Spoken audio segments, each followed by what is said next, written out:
যুবশক্তি প্রকল্প বা ভরসা কার্ডের যে কর্মসূচি, যে প্রকল্পটা উদ্বোধন করা হবে অক্টোবর থেকে, যেটার পেমেন্ট দেওয়া হবে এবং অ্যাপ্লিকেশন শুরু হবে খুব শীঘ্রই, তো সেটার গাইডলাইন্স কিন্তু এখনও পারফেক্ট পাওয়া যায়নি। কিছুদিন আমাদেরকে অপেক্ষা করতে হবে, কারণ ওখানে যে ইনকামের কথাটা বলা হয়েছে সেখানে কিন্তু একটু গড়বড় আছে। ওটা মান্থলি ইনকাম না ইয়ারলি ইনকাম, সেটা নিয়ে একটু কনফিউশন আছে। তো প্রপার গাইডলাইন্সের জন্য আমাদেরকে অপেক্ষা করতে হবে। তাছাড়া বয়সটা 21 থেকে 45, কোনো রকমভাবে কোনো কর্মের সাথে যুক্ত থাকা চলবে না, সম্পূর্ণ বেকার যুবক যুবতী, এবং স্নাতক হলে আপনার 3000 টাকা, আর যদি তার নিচে যে পড়াশোনা আছে মিনিমাম পড়াশোনা, সেখানেও কিন্তু একটা কনফিউশন আছে। সেখানেতে মাধ্যমিক উচ্চ মাধ্যমিক কি নেওয়া হবে না 8 পাস পর্যন্ত নেওয়া হবে, সেটা কিন্তু এখনো পর্যন্ত ক্লিয়ার নয়। তো স্নাতক কিন্তু 3000 টাকা, আর তার নিচে যারা পড়াশোনা করেছেন তাদেরকে 2000 টাকা দেওয়া হবে। এই 2000 টাকার অ্যামাউন্টটা যে কারা পাবে এক্স্যাক্টলি কিন্তু সেই গাইডলাইন্সটা এখনো পর্যন্ত আমাদের সামনে এসে পৌঁছায়নি। আপনাদের জন্য আমরা আছি। 3000 টাকা করে অক্টোবর মাস থেকে পাবেন গ্র্যাজুয়েট যুবকরা, আর যারা গ্র্যাজুয়েট নন,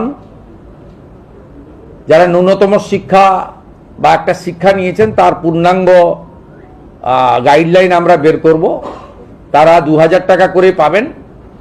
এক্ষেত্রে বাজেট বইতে যেটা আছে সেটা হচ্ছে মাসে যারা 1 লক্ষ টাকার বেশি রোজগার করেন, ইনকাম ট্যাক্স পেই, তারাই এই সুযোগ পাবেন না, এটা বছরে নয়। এটা ক্লিয়ার করতে চাই। অর্থাৎ যাদের পরিবার মাসে 1 লক্ষ টাকা করে রোজগার করেন তারা তো ইনকাম ট্যাক্স ছাড় আছে আপ টু 1 লাখ। 1 লাখের উপরে ইনকাম ট্যাক্স দিতে হয়।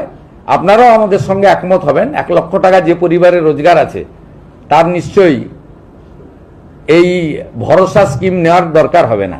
সেটাই বলা হয়েছে। এটা কিন্তু বাৎসরিক ইনকামের ক্ষেত্রে প্রযোজ্য হচ্ছে না। 45 বছর বয়সী যোগ্য শিক্ষিত বেকার যুবকদের মাসিক ভাতা দেওয়ার উদ্দেশ্য অক্টোবর 2026 থেকে ভরসা কর্মসূচি চালু করা হবে।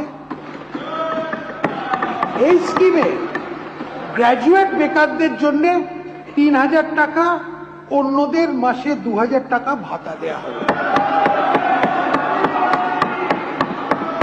এই কর্মসূচি যে সকল পরিবারের আয় 1 লাখ টাকার কম এবং যারা অন্য কোনো সামাজিক সুরক্ষা প্রকল্পের সুবিধে পাচ্ছেন না, এইসব পরিবারের প্রার্থীর জন্য প্রযোজ্য হবে।